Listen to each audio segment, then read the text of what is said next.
Mafia boss laughed, offering his salary if someone could translate. But a shy waitress stunned everyone and left him speechless. Subscribe now, or this might be our last meeting. Follow, comment, and share to stay connected. Don't miss out. Let's dive in. The exclusive Italian restaurant, Salvatore's, hummed with the quiet conversations of New York's elite. Crystal chandeliers cast a golden glow over white tablecloths and fine china, while waitstaff moved with practiced precision between tables. This wasn't just any restaurant. It was neutral territory in a city divided by invisible lines of power and influence. Lucy Rivers adjusted her red apron nervously, tucking a strand of light brown hair behind her ear. 6 months at Salvatore's, and she still felt out of place among the wealthy patrons who could spend more on a bottle of wine than she made in 2 weeks. Tonight was particularly tense. The private section had been reserved for Alexander Moretti and his associates. Even Lucy, who actively avoided the local news, knew who Alexander Moretti was. The whispers followed him everywhere. Heir to the Moretti crime family, the man who controlled half of New York's underworld before his 30th birthday. Now, at 34, his name alone made men cross the street to avoid his path. "Table 7 needs you," Sandra, the head waitress, whispered urgently. "And Lucy? Be perfect." "That's the Moretti table." Lucy's stomach tightened as she approached table 7. 5 men in expensive suits sat around it, drinking aged whiskey and speaking in lowered voices that ceased abruptly when she approached. But it was the man at the head of the table who commanded her attention without even trying. Alexander Moretti didn't need to raise his voice to dominate a room. With slicked-back dark hair, a neatly trimmed beard, and eyes that seemed to absorb rather than reflect light, he exuded an aura of absolute control. The top buttons of his crisp white shirt were undone, revealing a subtle gold chain against tanned skin. A heavy gold watch glinted on his wrist beside what looked like the edge of a tattoo disappearing beneath his sleeve. "Another round," one of the men ordered without looking at her. Lucy nodded professionally, turning to leave when a conversation from the next table caught her attention, a businessman entertaining international clients. "I apologize," the businessman was saying. "I hired a translator, but they've canceled last minute." One of his guests responded in rapid Italian, clearly frustrated. The businessman looked increasingly uncomfortable, his career potentially hanging in the balance of a conversation he couldn't understand. Before Lucy could stop herself, she stepped toward their table. "Mi dispiace per l'interruzione, signori. Posso essere di aiuto?" she offered in flawless Italian. The foreign businessmen looked up in surprise, then relief washed over their faces. One responded eagerly, explaining their situation. Lucy nodded. "He says they need to finalize the contract terms tonight, or they'll have to take their business elsewhere," she translated for the American businessman. "You speak Italian?" the businessman asked, astonished. "My grandmother was from Florence. I grew up speaking it at home," Lucy explained with a humble shrug. What she hadn't noticed was that conversation at the Moretti table had stopped. All eyes, including Alexander Moretti's, were now fixed on her. $50,000 to anyone here who can translate what I'm about to say, Moretti suddenly announced to the restaurant, his voice carrying a subtle challenge. His men exchanged confused glances. This wasn't typical behavior for their boss. A heavy silence fell over the restaurant. Several patrons who clearly understood the offer shifted uncomfortably, but no one spoke up. Moretti's reputation ensured that even for such a sum, people preferred not to engage with him directly. Lucy hesitated, then turned slowly toward Moretti's table. Her rational mind screamed at her to walk away, to remain invisible as she'd always tried to be. But $50,000 would cover her mother's medical bills that had been piling up since her diagnosis. "I'll translate," she said, her voice softer than intended. The corner of Moretti's mouth twitched almost imperceptibly as he locked eyes with her. "Cosa vedi quando guardi un uomo come me? Vedi il mostro che tutti temono, o vedi l'uomo che nessuno conosce?" He asked in perfect Italian, his voice dropping to a timbre that seemed meant only for her ears. Lucy's breath caught. The question was unexpectedly personal. What do you see when you look at a man like me? Do you see the monster everyone fears, or the man no one knows? She could feel the weight of his gaze, assessing, calculating. This wasn't just about translation.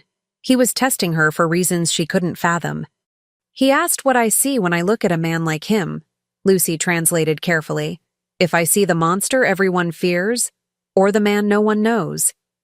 A flash of something, surprise, perhaps, crossed Moretti's features before his expression settled back into careful neutrality. The men around him exchanged glances, clearly uncomfortable with this unusual behavior from their boss. "And what's your answer?" Moretti asked, switching effortlessly to English. The question hung in the air between them, charged with unspoken implications. Lucy should have been intimidated. Anyone else would have been. But for reasons she couldn't explain, she met his gaze steadily. "I don't see either yet," she replied truthfully. "I don't know you well enough to see the man, and I make a point not to believe rumors about monsters." A beat of silence followed her words. Then Alexander Moretti did something that caused his men to stiffen in shock. He laughed. Not a performative chuckle or a menacing sound, but a genuine laugh that momentarily transformed his face. "Bring us another round," he said, dismissing her with a nod. "And the 50,000 is yours. I'll have it delivered tomorrow." Lucy returned to her duties, feeling his eyes follow her throughout the evening. She told herself the shiver running down her spine was from the air conditioning, not the intensity of his gaze. By closing time, the Moretti party had left. Lucy was wiping down tables when Sandra approached, her face pale. "What did you say to Alexander Moretti?" she whispered urgently. "Nothing important. Why?" Sandra handed her a business card, thick black cardstock with only a phone number embossed in gold. "He left this for you," Sandra explained. "Lucy, do you have any idea who he is? What he does? Men like Alexander Moretti don't notice women like us unless they want something." Lucy turned the card over in her hands. "He's just another rich customer." Sandra gripped her arm. "He's not just rich, he's dangerous. The kind of dangerous that makes people disappear. The Moretti family doesn't run businesses. They run an empire built on things we pretend not to see. Don't call that number." Lucy slipped the card into her pocket, nodding reassuringly at Sandra. But as she left the restaurant that night, the weight of the card seemed to burn against her thigh. $50,000 would solve so many problems, but at what cost? 2 days later, Lucy opened her apartment door to find a sleek black envelope on her doormat. Inside was a check for exactly $50,000 and a handwritten note on heavy cardstock. "A debt honored is a reputation maintained." The translation was worth every penny.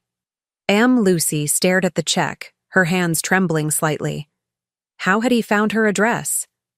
The implication sent a chill through her that was equal parts fear and something else she couldn't or wouldn't name. What she didn't know then, as she stood holding a check that could change her life, was that Alexander Moretti never did anything without purpose, and that his appearance at Salvatore's that night was about to entangle their lives in ways neither of them could have anticipated. Because while Lucy had been focused on translating his words, Alexander had been focused on the impossibility of her existence.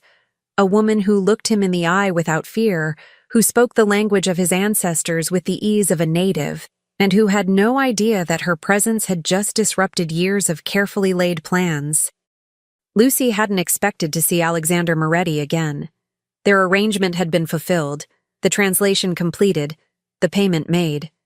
She'd tucked the bracelet into her dresser drawer, unworn, a reminder of a strange chapter she assumed was now closed. Then came the flowers, a stunning arrangement of white lilies delivered to Salvatore's during her shift with a simple card. "Thank you for your assistance." Just how well do you know Alexander Moretti?" Sandra asked, eyeing the expensive arrangement with suspicion. "I don't," Lucy insisted. "I helped with a translation, that's all." "Lucy," Sandra lowered her voice. People who get involved with the Moretti family don't just walk away when the job is done. Be careful. Lucy wanted to dismiss Sandra's concerns, but the nagging sense that she'd stepped into something larger than herself wouldn't subside. That night, she finally searched Alexander Moretti online. The results were a study in contrasts. On paper, Alexander was a legitimate businessman, CEO of Moretti Holdings, with interests in real estate, import, export, and hospitality. His public image was carefully cultivated. Occasional appearances at charity events, quotes in business magazines, photographs of him looking imperious in bespoke suits. But behind the veneer of legitimacy were the whispered stories, disappearances of business rivals, territories controlled through intimidation rather than contracts, a family history stretching back to the original 5 families of New York. Lucy scrolled through article after article, piecing together the public narrative of the man she'd met. Born to power, raised to command it, Alexander had taken control of the family business at 25 when his father retired to Sicily. Under his leadership, the Moretti empire had expanded, becoming more sophisticated, more insulated from legal scrutiny. What none of the articles mentioned, what no public record could capture, was the intensity in his eyes when he looked at her, or the way his carefully controlled demeanor had cracked, just slightly, when she'd stood her ground. Lucy was so absorbed in her research that she almost missed the soft knock at her door. Checking the peephole, she found a familiar figure in the hallway, Vito, Alexander's driver. "Mr. Moretti requests your presence," he said when she opened the door, his tone making it clear this wasn't entirely optional. "It's nearly midnight," Lucy protested. "It's urgent," was Vito's only explanation. Every rational thought told Lucy to refuse, to close the door and call the police. But curiosity, and something else she wasn't ready to name, won out. 20 minutes later, she was seated in the back of the now familiar black car. "Where are we going?" she asked. "Mr. Moretti is at his penthouse," Vito answered. "He apologizes for the hour." The penthouse occupied the top floor of one of Manhattan's most exclusive residential towers. The private elevator opened directly into a vast living space with floor-to-ceiling windows showcasing the glittering cityscape. The decor was masculine and minimalist, all clean lines, dark wood, and muted colors. Alexander stood by the windows, his back to her, silhouette outlined against the city lights. He'd discarded his suit jacket and tie, his white shirt sleeves rolled up to reveal powerful forearms marked with intricate tattoos, symbols she didn't recognize intertwined with what looked like dates. "Thank you for coming," he said without turning around. "Did I have a choice?" Lucy asked. Now he turned, and she was struck again by the intensity of his gaze. "There's always a choice, Lucy, even when it doesn't feel like it." It was the first time he'd used her first name, and the intimacy of it caught her off guard. "Why am I here?" she asked, remaining near the elevator. "Because I needed to speak with you somewhere private," he replied, crossing to a sideboard where crystal decanters caught the low light. "Drink?" Lucy shook her head. "I'd prefer answers." Alexander poured himself 2 fingers of amber liquid. "The Rossi family," he began, studying his glass, "had connections to certain organizations in Florence, organizations that eventually became adversaries of my family." Lucy frowned. "I don't understand." "Your grandmother, Sophia Rossi, correct?" An uneasy feeling settled in Lucy's stomach. "How do you know her name?" "The same way I know she left Florence in 1962 under complicated circumstances. The same way I know she changed her name when she arrived in America. The same way I know that your mother never told you the whole story." Lucy's hands clenched at her sides. "My grandmother was a seamstress who came to America for a better life. There's no story beyond that." Alexander took a slow sip of his drink, his eyes never leaving hers.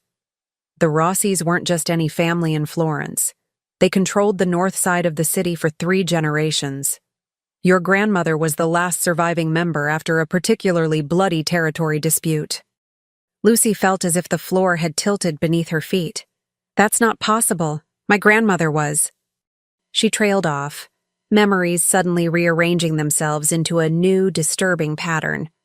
Her grandmother's insistence on teaching her Italian, the mysterious calls that came in the middle of the night, the way she always kept her back to the wall in restaurants. Your grandmother was the daughter of Antonio Rossi, one of the most feared men in Florence, Alexander continued, his voice matter of fact.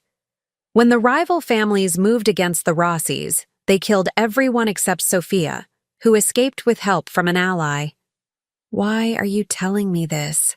Lucy whispered.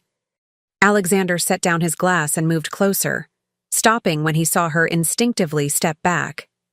Because Don Ricci recognized your name, and because the Rossi bloodline was thought to be extinct. Your existence complicates matters. Complicates what? Territorial agreements, legacy claims, old blood debts. He ran a hand through his hair, a surprisingly human gesture from a man who seemed otherwise carved from stone. The old families have long memories, Lucy.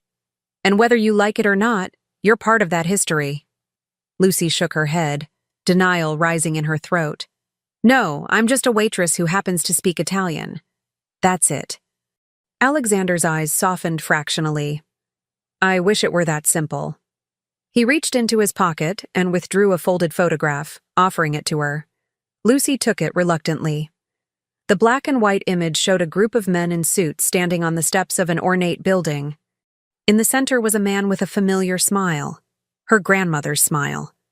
Antonio Rossi, Alexander confirmed, watching her face. Your great-grandfather. Lucy stared at the photograph, unable to reconcile this revelation with everything she'd believed about her family. What does this mean for me? Why should I care about old family feuds? Because Don Ricci isn't the only one who recognized your name, and not everyone who remembers the Rossis will be as civilized in their curiosity. A chill ran through Lucy. Are you saying I'm in danger? Alexander moved to the window again, looking out at the city he controlled. I'm saying that knowledge is protection, and that you now have my attention. The implication hung in the air between them. His attention could be a shield or a sentence. I don't want any part of this world, Lucy said firmly. Unfortunately, it's not about what either of us wants. He turned back to her, his expression unreadable. You need to understand what you're dealing with, Lucy. This isn't a game you can opt out of now that you've been recognized. So what do? You let me help you. Lucy gave a hollow laugh. Why would you help me? Our families were enemies, according to you. Were, Alexander emphasized. The past is the past. I'm more concerned with the present, and with ensuring that the delicate balance I've maintained in this city isn't disrupted by your sudden appearance. I'm hardly disruptive, Lucy protested. The ghost of a smile touched his lips. You disrupted an entire restaurant by simply existing. You disrupted my men, who haven't seen me laugh in years. You disrupted me. The last words were spoken so quietly, she almost missed them. Before Lucy could respond, Alexander's phone chimed. He checked it, his expression hardening. We have to go, he said, suddenly all business again. There's a situation that requires my attention. What kind of situation? Lucy asked, though she wasn't sure she wanted to know. Alexander hesitated, seemingly weighing how much to tell her. The kind that makes knowing who you are even more important right now. He crossed to a closet, retrieving his suit jacket and sliding it on with practiced ease. Vito will take you home. Stay there. Don't answer your door or your phone unless it's me. You're scaring me, Lucy admitted. Alexander paused, then approached her slowly, as one might approach a skittish animal. He reached out, his fingertips just barely brushing her cheek in a touch so light it might have been imagined. Good, he said softly. Fear keeps people alive in my world. Before she could react to the unexpected contact, he had stepped back, professional distance restored. I'll contact you tomorrow, he said, guiding her toward the elevator. In the meantime, think about what I've told you. Ask yourself why your grandmother never shared her past with your mother. Why she insisted on teaching you Italian so perfectly. In the car, Lucy sat in stunned silence, trying to process everything she'd learned. The photograph of Antonio Rossi burned in her pocket like a brand, connecting her to a history she'd never known existed. Back at her apartment, she doubled the locks and drew the curtains tight, suddenly aware of how exposed she felt. Sleep eluded her as she tossed and turned, her mind racing with questions that had no answers. Morning brought no clarity, only the bone-deep certainty that her life had irrevocably changed. She called in sick to work, unable to face the mundane reality of Salvatore's when her entire understanding of herself had been shattered. By noon, restlessness drove her to the one place she thought might hold answers, her mother's house in Queens, where boxes of her grandmother's belongings still sat in the attic, untouched since her death 5 years ago. Her mother was at work, but Lucy still had a key. The house was quiet and familiar, a sanctuary untouched by the revelations of the previous night. In the attic, dust motes danced in the shafts of sunlight as Lucy pulled box after box from the eaves, searching for. She wasn't even sure what. In the third box, beneath layers of carefully preserved clothing, Lucy found a false bottom. Her heart racing, she pried it open to reveal a small leather-bound journal, a tarnished silver locket, and a yellowed envelope. The journal was written in a coded Italian that would take time to decipher. The locket contained a miniature photograph of a handsome young man in military uniform. But it was the contents of the envelope that made Lucy's blood run cold. Official documentation of a name change from Sophia Rossi to Sophie Ross, dated 1962, and a newspaper clipping reporting the massacre of the Rossi family in Florence, with Sophia listed among the dead. Her grandmother had faked her own death to escape to America. Everything Alexander had told her was true. Lucy was so absorbed in her discovery that she didn't hear the front door open, didn't realize she wasn't alone until a shadow fell across the attic floor. "I told you to stay in your apartment," Alexander said from the doorway, his voice tight with barely controlled anger. Lucy scrambled to her feet. "How did you find me?"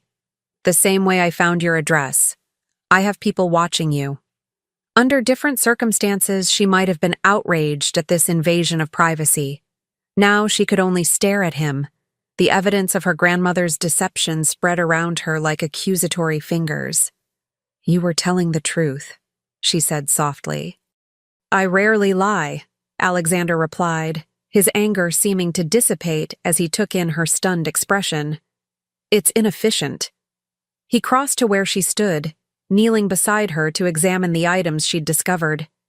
His fingers hovered over the journal without touching it, a strange reverence in his gesture. "This could be valuable," he murmured. The Rossis were known for their extensive network of informants. Their records were believed lost in the fire that destroyed their estate. Lucy looked at him sharply. "Is that why you're interested in me? For whatever information my grandmother might have left behind?" Alexander's eyes met hers, surprisingly earnest. "That's part of it," he admitted, "but not all." "What's the rest?" He reached out slowly, giving her time to pull away, and brushed a strand of hair from her face. "You intrigue me, Lucy Rivers. Or should I say, Lucy Rossi. You've lived your entire life unaware of who you really are, yet you carry yourself with the innate confidence of your bloodline." The compliment, if that's what it was, left Lucy unsure how to respond. "I'm still the same person I was yesterday," she insisted. Alexander shook his head. "Knowledge changes us. You can't unlearn your history. I can choose not to be defined by it." A smile tugged at his lips. "That's exactly what I'd expect a Rossi to say." Before Lucy could retort, Alexander's phone rang. His expression darkened as he answered it, listening briefly before issuing a curt order and hanging up. "We need to leave," he said, all traces of warmth vanishing from his voice. "Now." "What's wrong?" "Someone else has connected the dots. Someone who remembers the Rossis less fondly than Don Ricci. Fear clenched in Lucy's stomach. Who? The Bianchi family. They're the ones who orchestrated the hit on your family in the 60s. And now their heir apparent, Marco Bianchi, has returned to New York after hearing rumors of a surviving Rossi. Lucy gathered the journal, locket, and documentation, stuffing them into her bag.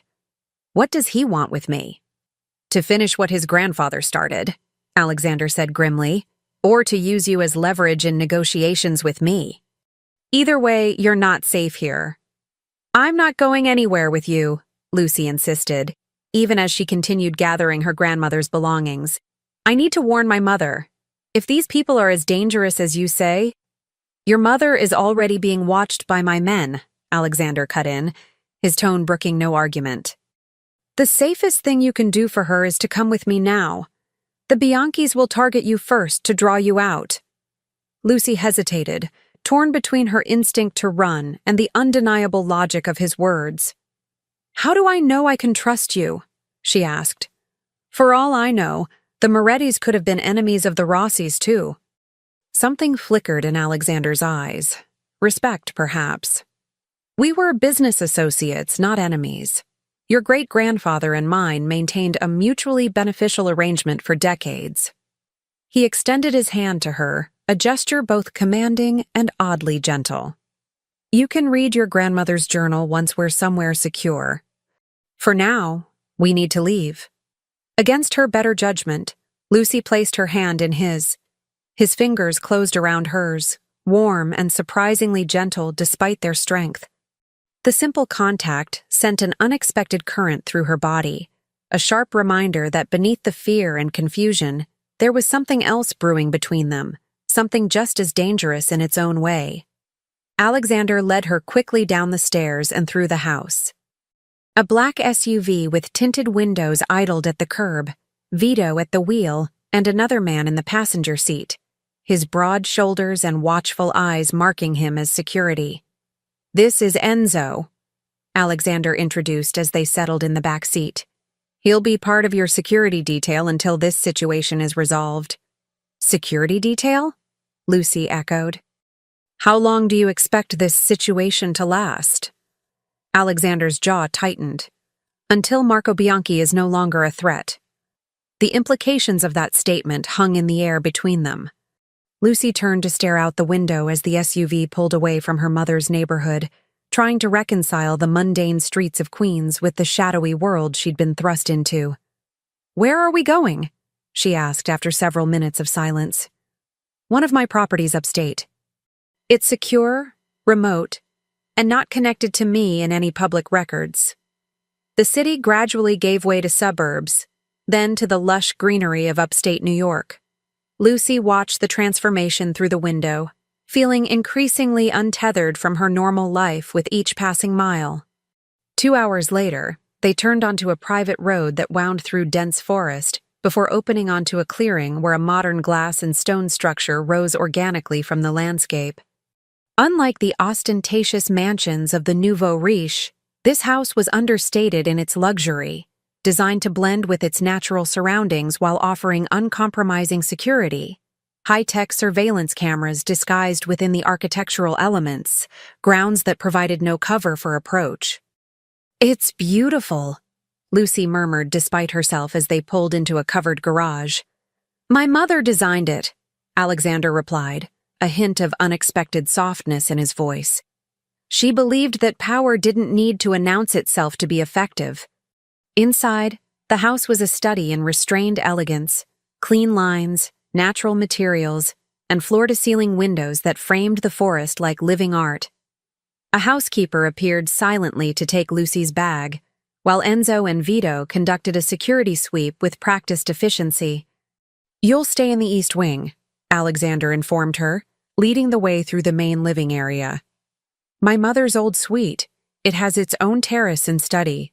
I thought you might want to examine your grandmother's journal there. The suite was lovely, airy and feminine in a way Lucy wouldn't have expected from a Moretti property. The sitting room opened onto a private terrace overlooking a small lake, while the bedroom featured a canopied bed and antique vanity that must have belonged to Alexander's mother. "There are clothes in the closet," Alexander said, lingering at the door. "My assistant guessed your size. If anything doesn't fit, let Maria know." Lucy set her grandmother's journal on a side table, suddenly overwhelmed by the unreality of her situation. "Alexander," she began, using his first name without thinking. "What happens now?" His expression softened marginally at her use of his name. "Now you stay here where it's safe while I deal with Marco Bianchi." "And my mother? My job?" "My life. Your mother believes you've taken a leave of absence for a health retreat, courtesy of a generous regular at Salvatore's. Your job will be held for you. As for your life—" He paused. "That depends on what we learn from your grandmother's journal and how quickly I can resolve the Bianchi situation." Lucy sank onto the edge of the bed, the magnitude of the changes in her life finally hitting her full force. "I didn't ask for any of this. Few of us ask for the lives we're born into," Alexander replied, his voice uncharacteristically gentle. "We simply make the best of the hand we're dealt." When Lucy looked up, there was something in his expression she hadn't seen before. Understanding. Perhaps even empathy. For a brief moment, she glimpsed the man beneath the power, the human behind the feared name. "I'll leave you to rest," he said, retreating to the doorway. "Dinner is at 7 if you feel up to joining me. Otherwise, Maria will bring a tray." After he left, Lucy explored the suite, finding the closet filled with clothing in exactly her size. Simple, elegant pieces that suited her taste perfectly. The bathroom was stocked with high-end toiletries, and a laptop sat on the desk in the study, its sleek design suggesting it was new and purchased specifically for her use. The level of preparation was both thoughtful and unsettling. How long had Alexander been planning to bring her here? How much had he known about her before that night at Salvatore's? With these questions swirling in her mind, Lucy turned to her grandmother's journal. The code was complex, but followed patterns Lucy recognized from the secret language they'd shared when she was a child. Slowly, she began to decipher the entries, losing herself in her grandmother's hidden past.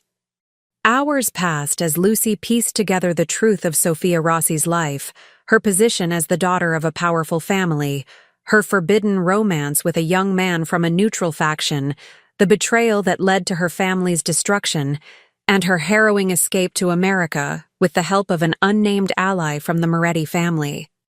The final entry, dated a week before Sofia's official death, contained a warning. "If you are reading this, it means our enemies have found you. Trust no one except those who bear the mark of the falcon. The Moretti falcon is bound by blood oath to protect the last of the Rossi line. This is a debt that transcends generations." Lucy stared at the words, then at the ornate falcon insignia embossed subtly on the leather cover. The same falcon she'd glimpsed tattooed on Alexander's forearm. A soft knock at the door startled her from her thoughts. Maria stood there, a concerned expression on her lined face. "Miss, it's past 8. Mr. Moretti asked me to check if you would like dinner brought up." Lucy realized she'd completely lost track of time. "I'm sorry. I was absorbed in reading. I'll come down." She found Alexander in the dining room, jacket discarded and sleeves rolled up, working on a laptop while a meal waited untouched. He looked up when she entered, his expression carefully neutral despite the flash of something like relief in his eyes. "I wasn't sure you'd join me," he said, closing the laptop. Lucy took the seat across from him, noting how the table had been set for an intimate dinner despite its capacity to seat 12. "I found something in my grandmother's journal that I think you should explain." Alexander raised an eyebrow in silent question. "She wrote about a blood oath between the Rossis and the Morettis, a falcon mark." Lucy gestured to his forearm, where she knew the tattoo lurked beneath his sleeve. "Like the one you have." For a long moment, Alexander was silent, seeming to weigh his response. Then he slowly rolled up his left sleeve to reveal the tattoo in its entirety. An intricately detailed falcon with wings spread in protection over what Lucy now recognized as the Rossi family crest. The oath was taken by my grandfather, he explained quietly. Your great-grandfather saved his life during a conflict with a common enemy. In return, he swore that the Morettis would always protect the Rossi bloodline if called upon. And now I'm upholding that oath. He rotated his arm to show a date tattooed beneath the falcon, the day they'd met at Salvatore's. When I realized who you were, I added this, a reminder of when my obligation began. Lucy stared at the tattoo, a strange emotion constricting her throat. So all of this, bringing me here, protecting me, it's just about honoring some decades-old promise? Alexander's eyes darkened. Initially, yes. And now? He held her gaze, something dangerous and unspoken passing between them. Now it's more complicated. The air between them seemed to thicken, charged with a tension that had nothing to do with family histories or blood oaths. Lucy was acutely aware of his physical presence across the table. The controlled power in his shoulders, the intensity in his eyes, the way his mouth softened almost imperceptibly when he looked at her. You hardly know me, she said softly. I know enough, he countered. I know you're brave enough to look me in the eye when men twice your size can't. I know you're loyal enough to worry about your mother's safety before your own. I know you're intelligent enough to decipher a code that has stumped experts for decades.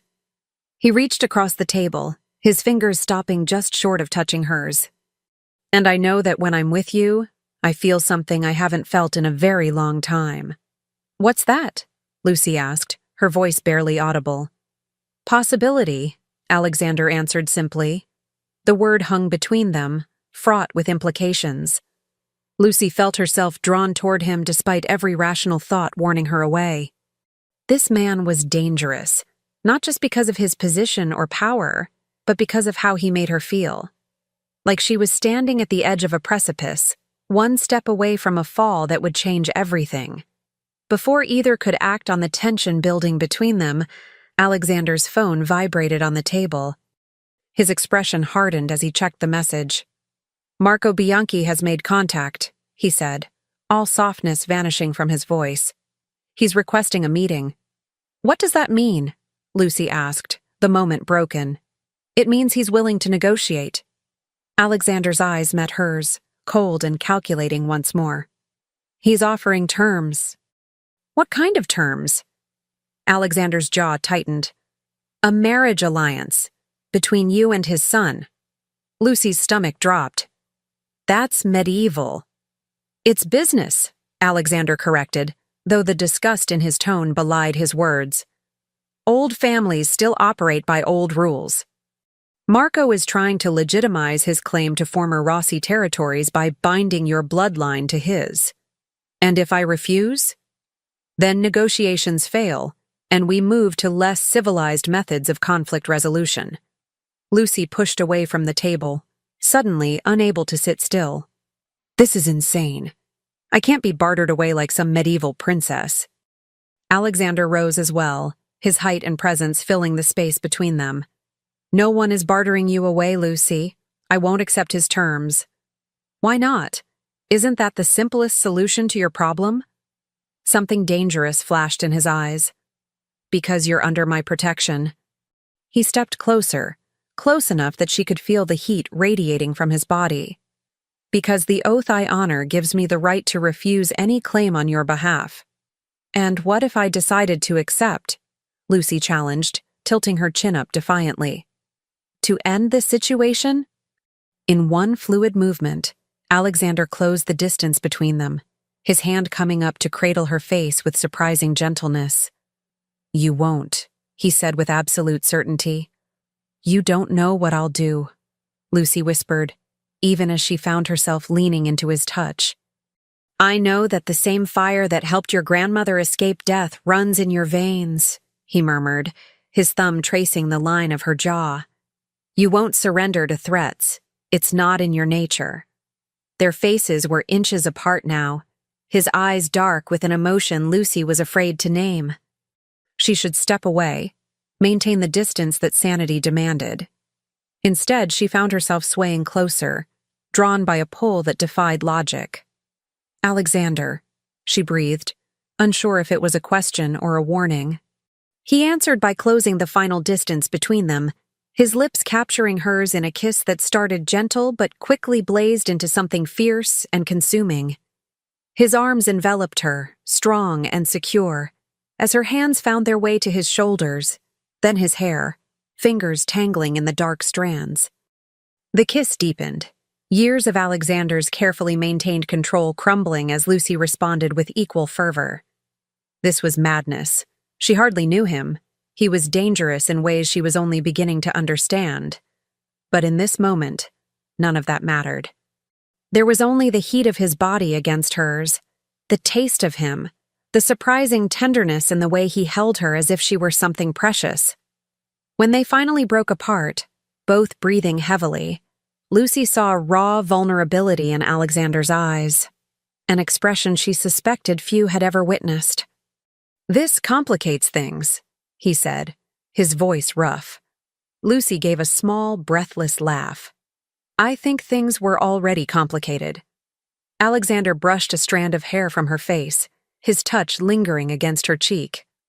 "I won't let anything happen to you, Lucy.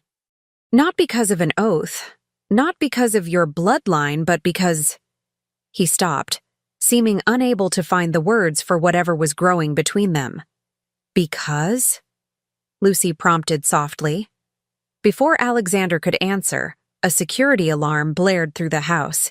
His expression transformed instantly, all tenderness replaced by cold calculation. "Stay here," he ordered, already moving toward the door, his hand reaching inside his jacket to extract a gun she hadn't known he was carrying. "What's happening?" Lucy asked, fear cutting through the lingering warmth of their embrace. Alexander's eyes met hers one last time, his gaze intense. "It seems Marco Bianchi wasn't as interested in negotiating as I thought." The last thing Lucy saw before security personnel ushered her to a panic room was Alexander striding purposefully toward danger, his posture that of a man fully in his element, the dangerous, powerful figure the world feared, not the man who had just held her with such unexpected gentleness. And in that moment, Lucy finally understood the dual nature that had confounded her from the beginning. Both versions were real, the ruthless leader and the man capable of tenderness.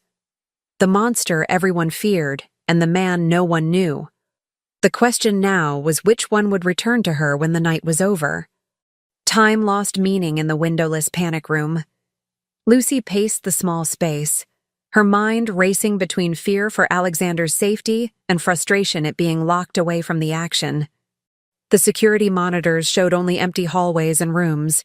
The cameras in the areas where conflict might be occurring had been disabled, or were being deliberately kept offline to protect her from witnessing anything too disturbing.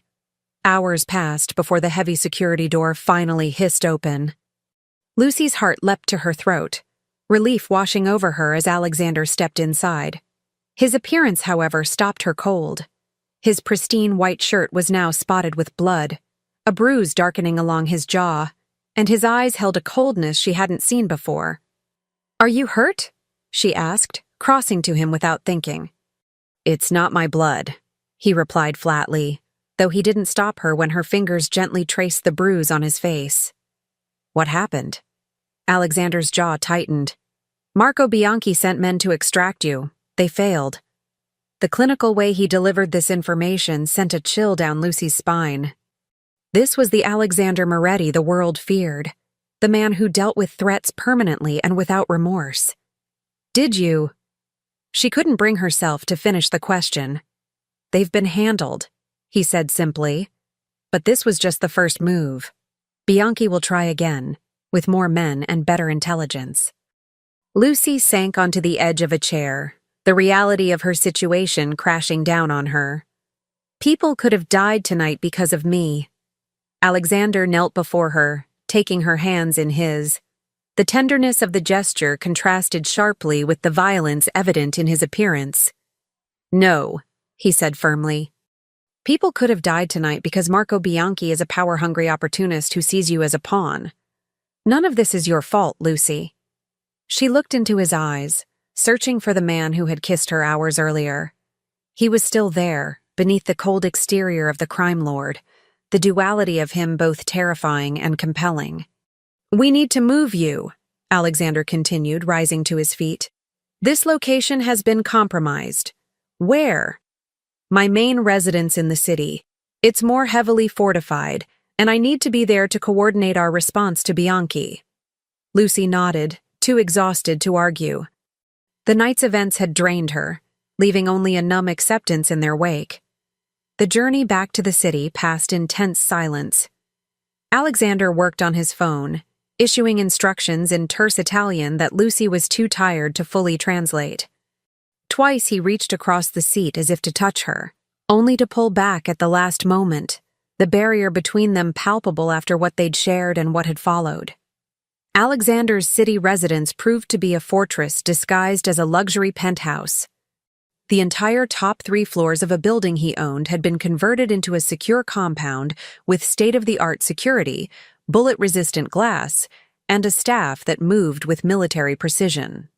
"You'll stay in the guest suite," Alexander informed her as a stone-faced housekeeper showed her to a beautifully appointed room. "Try to rest. We'll talk in the morning." But rest proved elusive.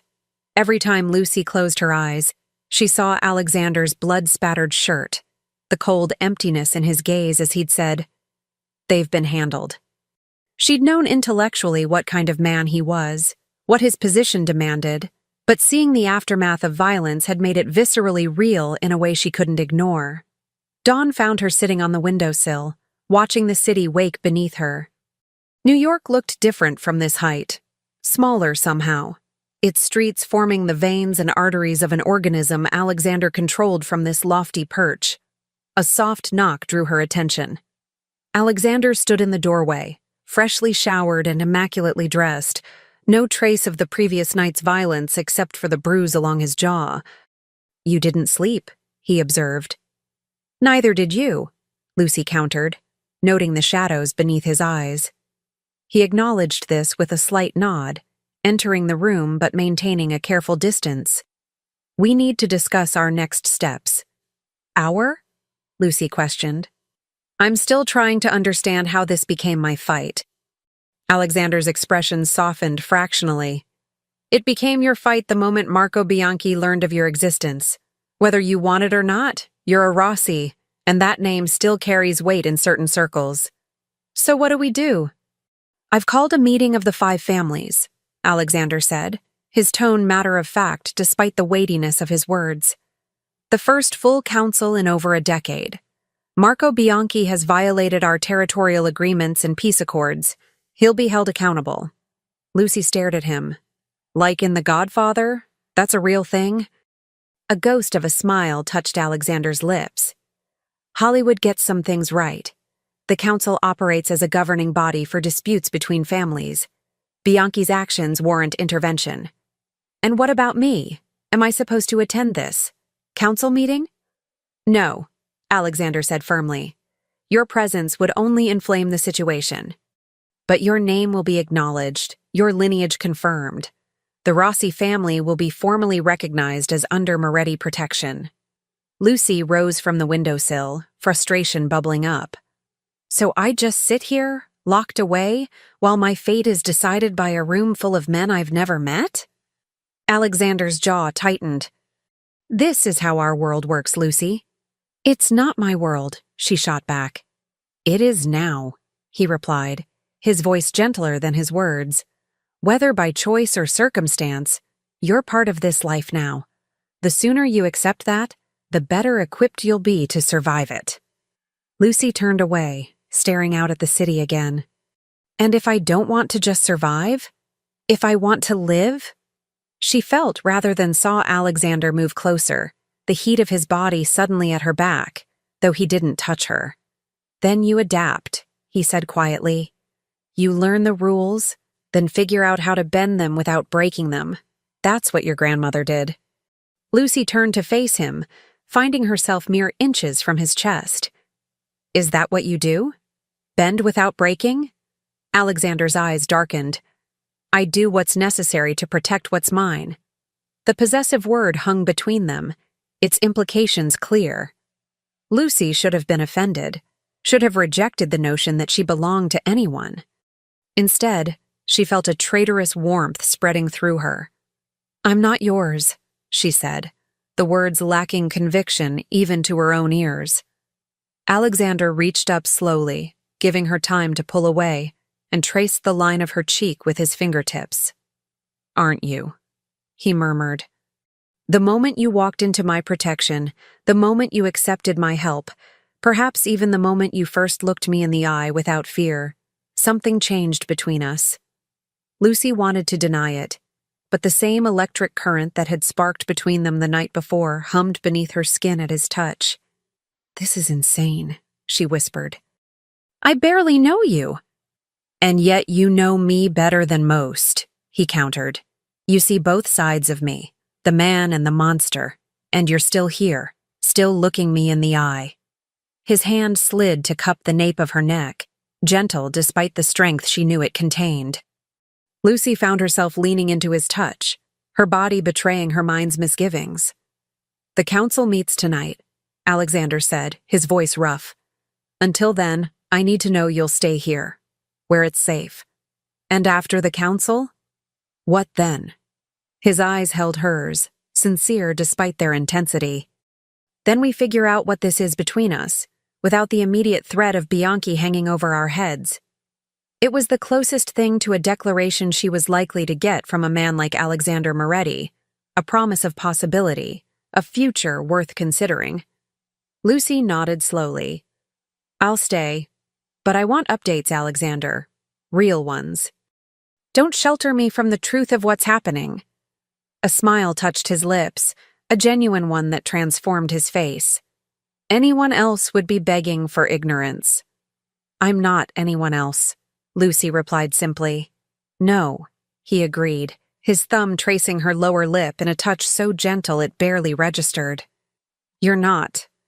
The moment stretched between them, charged with unspoken desires and complications. Then Alexander stepped back, his expression shifting back to business. "Maria will bring you breakfast," he said. "I have preparations to make for tonight. Try to rest if you can." After he left, Lucy pressed her fingertips to her lips, still feeling the ghost of his touch. She was falling for a man whose world operated by rules she barely understood, whose power was built on fear and violence, whose enemies wouldn't hesitate to use her against him. It was madness. And yet, when he looked at her with those dark eyes that saw all of her, not just the waitress, not just the Rossi heir, but Lucy herself, she couldn't bring herself to walk away. The day passed slowly, with Lucy alternating between pacing restlessly and poring over her grandmother's journal, piecing together more of the history that had led to this moment. The entries painted a picture of the Rossi family's fall, betrayed from within by someone close to them, someone who had sold information to the Bianchis about security protocols and escape routes. By evening, Lucy had developed a theory that made her blood run cold. The betrayal hadn't come from just anyone. The journal hinted that it had been Sophia's own fiancé, a man from a neutral family who had been secretly aligned with the Bianchis all along. A man whose surname was eerily similar to Marco Bianchi's mother's maiden name. Lucy was about to search for Alexander to share her discovery when Maria appeared at her door, her normally impassive face tight with concern. "Mr. Moretti asked me to inform you that the council meeting has been moved up," she said. "He's already left." Alarm coursed through Lucy. "Where is the meeting being held?" Maria hesitated, clearly uncomfortable sharing information she considered above Lucy's clearance level. "Please," Lucy pressed. "It's important." "The old Di Napoli restaurant in Little Italy," Maria finally relented. "It's neutral territory." Lucy's mind raced, connecting the dots from her grandmother's journal. If her suspicions were correct, the sudden change in venue wasn't a coincidence. It was a setup, just as the Rossi family had been set up decades ago. "I need to warn Alexander," she said, already reaching for her phone. Maria shook her head. "Security protocols. No phones during council meetings." "Then I need to go there." The housekeeper's eyes widened. Mr. Moretti gave explicit instructions that you are not to leave the penthouse under any circumstances. Lucy met the woman's gaze steadily. And if I told you his life might depend on me breaking those instructions? Something shifted in Maria's expression, recognition perhaps of the same determination she'd seen in other strong women who had navigated this world. The service elevator, Maria said quietly. Enzo is stationed at the main entrance, but Carlo at the service entrance is new, less vigilant. Lucy grabbed her grandmother's journal and the locket containing the photograph. Thank you. 20 minutes and one convincing story to Carlo later, Lucy was in a taxi heading for Little Italy. The streets were congested, each red light and traffic jam increasing her anxiety. What if she was wrong? What if she was simply paranoid, seeing conspiracies where none existed? But her grandmother's words echoed in her mind. Trust the pattern. When history repeats itself, it rarely disguises its methods. The old Di Napoli restaurant had been closed to the public for the evening, its windows dark except for a faint glow from the back room. Lucy paid the taxi driver and approached cautiously, uncertainty gripping her. She had no plan, no way of entering a meeting guarded by the security details of 5 crime families. As she hesitated in the shadows across the street, a sleek black car pulled up to the restaurant. A familiar figure emerged, Marco Bianchi, based on the photographs she'd seen in her research. He was younger than she'd expected, perhaps only a few years older than Alexander, with the same air of lethal elegance. But it was the man who followed him from the car that made Lucy's blood freeze.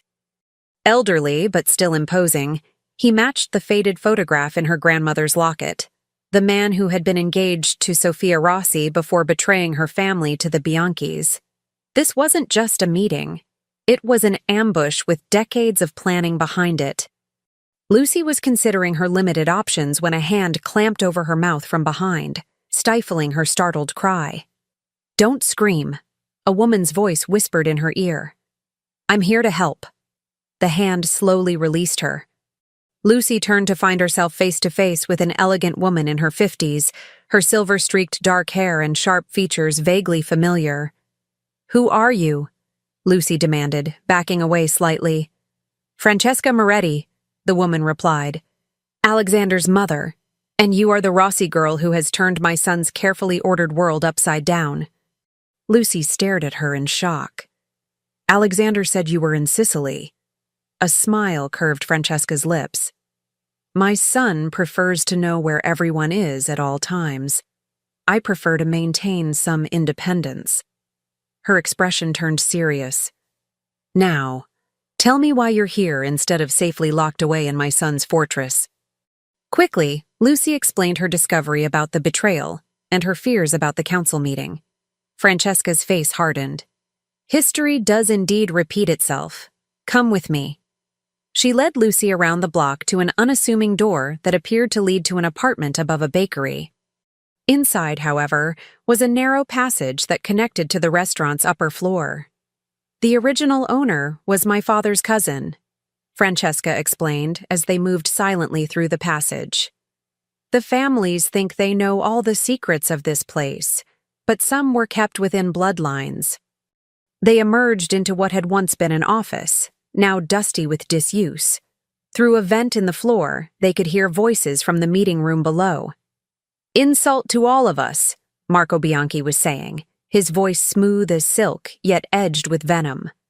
"The Moretti family harboring a Rossi without council approval violates the territorial agreements of 1964. The Rossi line was declared extinct," Alexander's voice replied, controlled but with an undercurrent of tension Lucy had come to recognize. "The reemergence of an heir falls under legacy protection clauses, not territorial dispute resolution. A convenient interpretation," an older voice Lucy didn't recognize commented, "but one that benefits only the Morettis." Lucy glanced at Francesca, who was listening intently, her expression calculating. "The girl should be presented to the council," another voice insisted. "Let us determine her legitimacy and appropriate status." "The girl," Alexander said with dangerous softness, is under my personal protection. Her legitimacy has been verified through documentation and blood oath records." A murmur of surprise rippled through the room at the mention of blood oaths, sacred bonds rarely invoked in modern times. "Perhaps," the elderly man Lucy had seen with Marco suggested, his voice carrying the weight of authority. "This situation calls for a traditional resolution, a union between families to restore balance." Francesca's lips thinned. "Vincenzo Falcone," she whispered to Lucy. "Marco's maternal grandfather and the architect of the Rossi massacre. He wants to finish what he started 60 years ago." Below, Alexander's chair scraped back. "There will be no union. The Rossi heir remains under Moretti protection, as sworn by my grandfather to Antonio Rossi. Any move against her will be considered an act of war against my family." The tension in the room was palpable even from their hidden vantage point. "Bold words," Marco observed silkily. "But I wonder if the council will support such an aggressive stance when they learn the full truth about your personal interest in the Rossi girl." Lucy felt heat rise to her cheeks as murmurs filled the room. Even in this world of power and ancient codes, gossip traveled quickly. "My personal affairs are irrelevant to council matters," Alexander stated coldly. "They become relevant," Vincenzo interjected, "when they cloud judgment and threaten the balance we've maintained for generations." What happened next unfolded with startling speed. The door to the meeting room burst open, and armed men flooded in. Not Moretti or Bianchi soldiers, but a third faction Lucy couldn't identify. "Federal agents!" a voice shouted. "Everyone on the ground now!" In the chaos that followed, Lucy couldn't distinguish individual voices or actions. Francesca grabbed her arm, pulling her away from the vent. "We need to leave," she hissed. "Now." But Alexander— "My son can handle himself," Francesca assured her. "But if you're captured, all of this becomes much more complicated." They retreated through the passage, emerging onto a side street just as sirens began to wail in the distance. Francesca led Lucy through a maze of alleys and side streets, eventually bringing them to a small, unassuming apartment building. "My private residence," she explained as she unlocked the door to a stylish but modest apartment. "Few people know of its existence, including Alexander." Lucy sank onto a couch, the night's events catching up with her. "The raid wasn't a coincidence, was it?" Francesca shook her head, pouring 2 glasses of amber liquid and handing one to Lucy. "Marco Bianchi has been under federal investigation for months. Someone tipped off the authorities about the council meeting." A grim smile touched her lips. "And I have a strong suspicion who that someone might have been." Lucy took a sip of the drink, wincing at the burn. "Alexander?" "My son plays a long game," Francesca confirmed. "Marco made his first mistake when he sent men to the lake house. His second was believing Alexander would come to the council meeting unprepared." "Us?" "But Alexander was taken in the raid too," Lucy pointed out. Francesca's smile widened slightly. "Appearances can be deceiving. The authorities have nothing on my son that will stick. His businesses are carefully insulated. But Marco? His operations are less discriminating." Lucy was struggling to process this new layer of complexity when Francesca's phone chimed with a message. The older woman checked it, her expression softening with relief. "Alexander is fine," she reported. "Released after questioning. He's furious that you left the penthouse, by the way." Despite everything, Lucy felt a smile tug at her lips. "I imagine he is." Francesca studied her thoughtfully. "You care for my son." It wasn't a question, and Lucy didn't treat it as one. "It's complicated." "Love in our world always is," Francesca replied with surprising gentleness. "But sometimes, it's the only thing that keeps us human." Before Lucy could respond, a sharp knock sounded at the door. Francesca checked the security monitor, then unlocked it to reveal Alexander, his expression thunderous. "Mother," he acknowledged tightly before his eyes found Lucy. The relief that flashed across his face was quickly replaced by anger. "You were supposed to stay at the penthouse." If I had, Lucy replied calmly, you wouldn't know that Vincenzo Falcone was the man who betrayed my grandmother's family 60 years ago, the same man who was setting you up tonight. Alexander's gaze flickered to his mother, who nodded confirmation. She figured it out from her grandmother's journal, Francesca explained. Smart girl. Reminds me of Sophia. She never missed a pattern either. Some of the tension left Alexander's shoulders as he moved into the apartment, his eyes never leaving Lucy. Marco Bianchi has been arrested on multiple federal charges, he informed them, accepting the drink his mother offered. His organization will be in chaos for months, possibly years. Vincenzo managed to avoid arrest, but his influence with the council is severely diminished after tonight's disaster. You're doing? Lucy guessed. A hint of satisfaction gleamed in Alexander's eyes. Let's just say certain evidence found its way to the right federal agents at an opportune moment. And the other families? Francesca inquired. Temporarily disorganized but ultimately unharmed, Alexander replied. They'll be cautious for a while, focused on their legitimate businesses. The balance of power has shifted in our favor. Lucy absorbed this information, understanding its significance. Alexander hadn't just neutralized a threat. He'd consolidated power, strengthened his position, all while maintaining the appearance of being as vulnerable as his rivals. You risked a lot, she observed quietly. Alexander's eyes met hers. Some things are worth the risk. The weight of his gaze made it clear he wasn't just talking about business strategy. Francesca cleared her throat delicately. I believe I'll retire for the evening. Alexander, the guest room is prepared if you and Lucy wish to stay. 6 months later, Lucy stood at the floor-to-ceiling windows of Alexander's penthouse, their penthouse now, watching snow dust the Manhattan skyline with gentle persistence. Behind her, the sounds of final preparations for the evening's gathering created a pleasant backdrop of normality that still sometimes felt surreal. So much had changed since that night at Francesca's apartment. Marco Bianchi remained in federal custody, his organization dismantled piece by piece through strategic information leaks and cooperation from rivals eager to claim portions of his territory. Vincenzo Falcone had retreated to Sicily. His influence among the families diminished to nearly nothing after Alexander had revealed his role in betraying the Rossis, a violation of the old codes that even the most hardened family leaders couldn't overlook. And Lucy, she had changed perhaps most of all. Penny, for your thoughts? Alexander's voice came from behind her, followed by the warmth of his arms encircling her waist. Lucy leaned back against him, savoring the solid strength of his chest. Just reflecting on how different everything is now. He pressed a kiss to the side of her neck. Regrets? Not one, she replied honestly, turning in his arms to face him. The Alexander who looked back at her was still the powerful, dangerous man she'd first met at Salvatore's, but there was a lightness to him now that few besides Lucy ever witnessed. In private moments like this, the weight of his position seemed to lift slightly, allowing glimpses of the man beneath the carefully cultivated exterior. The first guests will arrive soon, he reminded her, though he made no move to release her. Lucy straightened his tie, a gesture that had become comfortingly familiar. Your mother already called twice to make sure everything is perfect.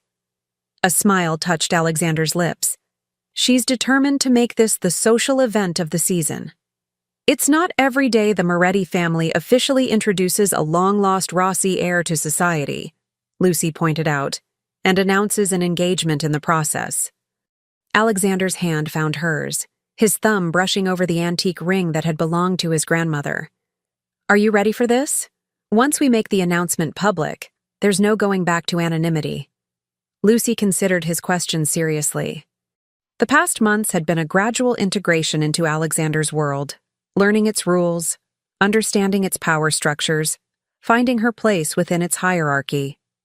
She'd expected to feel like an imposter, but instead found that certain aspects of this life came to her with surprising naturalness, as if some hereditary memory of being a Rossi had been dormant within her all along. I'm ready, she assured him. Though I still think some of the old traditions are ridiculous. Alexander laughed. the sound still rare enough to delight her. Says the woman who insisted we honor the blood oath with proper ceremony when we announced our engagement to the family council. That was different, Lucy protested with a smile. That was about respecting history while making it clear I wasn't being claimed as some medieval property transfer. The ceremony she'd designed had acknowledged the ancient blood oath between their families while establishing that their union was one of equals. Not the fulfillment of an obligation, but a choice made freely by both parties. It had shocked the old guard, but earned her their respect. "You've changed how things are done," Alexander observed, pride evident in his voice. Not many could have navigated this world so effectively in such a short time. "I had good teachers," Lucy acknowledged, thinking of Francesca's patient guidance and Alexander's careful explanations of the complex web of alliances and rivalries that defined their world. The ring of the elevator announced the arrival of the first guests. Lucy took a steadying breath as Alexander offered his arm. "Shall we, Miss Rivers?" Or should I say, the last daughter of the Rossi family. Lucy took his arm with a smile. Soon to be Mrs. Moretti, actually. The gathering was small by Moretti standards, only 50 of their closest allies and family members, each carefully vetted and searched before being allowed entry. Lucy greeted guests with growing confidence, no longer the uncertain waitress thrust into a world she didn't understand, but a woman coming into her own power. She caught sight of her mother across the room, deep in conversation with Francesca. That had been perhaps the most challenging aspect of her new life, explaining to her mother the truth about their family history and Lucy's place in Alexander's world. To Lucy's surprise, her mother had admitted to suspecting parts of the story for years, but had honored her own mother's wish to keep Lucy sheltered from their past.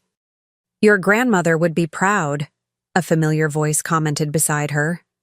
Don Ricci, the elderly Italian who had recognized her name at the translation dinner months ago, approached with a glass of champagne. She had the same steel in her spine. Lucy accepted the compliment with a gracious nod. "Thank you for coming, Don Ricci. Your presence honors us." The old man smiled approvingly at her perfect Italian and formal address. "The return of the Rossi name to our circles fills an absence many of us have felt for decades. Your great-grandfather was a man of principle in an era when such men were rare." Before Lucy could respond, Alexander appeared at her side, his hand finding the small of her back in a gesture both protective and possessive. "Don Ricci," he acknowledged. "I see you've been reminiscing with my fiancé about the old days." The elderly Don inclined his head.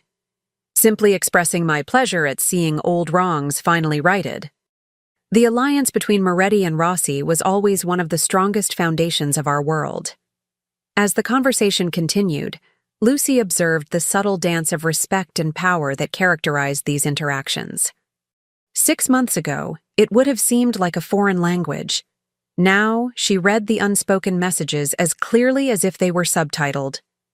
The evening progressed smoothly, culminating in Alexander calling for attention to make their official announcement. With Lucy at his side, he formally declared their engagement and her recognition as the legitimate heir to the Rossi legacy.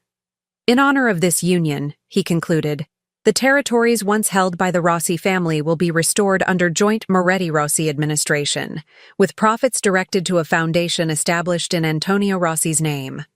This announcement caused a stir, not just the engagement, which had been widely speculated upon, but the territorial redistribution, which represented a significant shift in the balance of power. By framing it as a restoration of historical justice rather than a power grab, Alexander had made it difficult for anyone to object without appearing to condone the treachery that had destroyed the Rossis.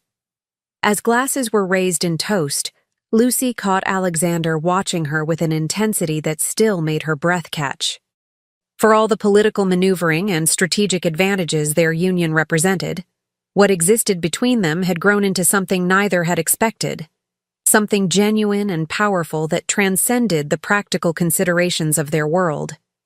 Later, when the last guest had departed and they were finally alone, Alexander led Lucy to the terrace where a bottle of champagne waited in ice. To surviving your first official function as the future Mrs. Moretti, he toasted, clinking his glass against hers. Lucy smiled. Was I that obvious? Only to me, he assured her, reaching out to tuck a strand of hair behind her ear. You were magnificent. Even the old guard was impressed. They stood in comfortable silence for a moment, looking out at the city. Their city, in many ways. When I first met you, Alexander said quietly, I asked what you saw when you looked at me. The monster everyone fears or the man no one knows. Lucy turned to him, setting down her glass to frame his face with her hands. I see you, she said simply. All of you, the leader who makes difficult decisions, the protector who honors ancient oaths, the man who loves with the same intensity he brings to everything else.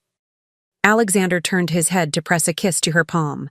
Not everyone could accept both sides. Not everyone had the advantage of understanding what it means to have a dual heritage, Lucy replied. The waitress and the Rossi heir. We both live in two worlds. And now we've created our own, Alexander observed, drawing her closer. Something new from something old. Lucy leaned into him, savoring the sense of rightness she felt in his arms. Their path had been unexpected, dangerous at times, but had led them to a place neither could have anticipated that night at Salvatore's, when a simple translation had changed everything. Do you ever wonder, she asked, what would have happened if I hadn't been working that night? If you hadn't offered that translation challenge? Alexander considered this for a moment. I believe we would have found each other eventually, he said with certainty. Some connections are inevitable. A blood oath transcending generations? Lucy teased. Something even older and more powerful, Alexander replied, his voice dropping to the intimate tone he reserved only for her. Something that makes even men like me believe in fate. As snow continued to fall gently around them, Lucy stood on tiptoe to kiss the man who had drawn her into his dangerous world and found himself transformed by her presence in it. The monster and the man, the waitress and the heir, all parts of who they were, now intertwined in a future neither could have imagined.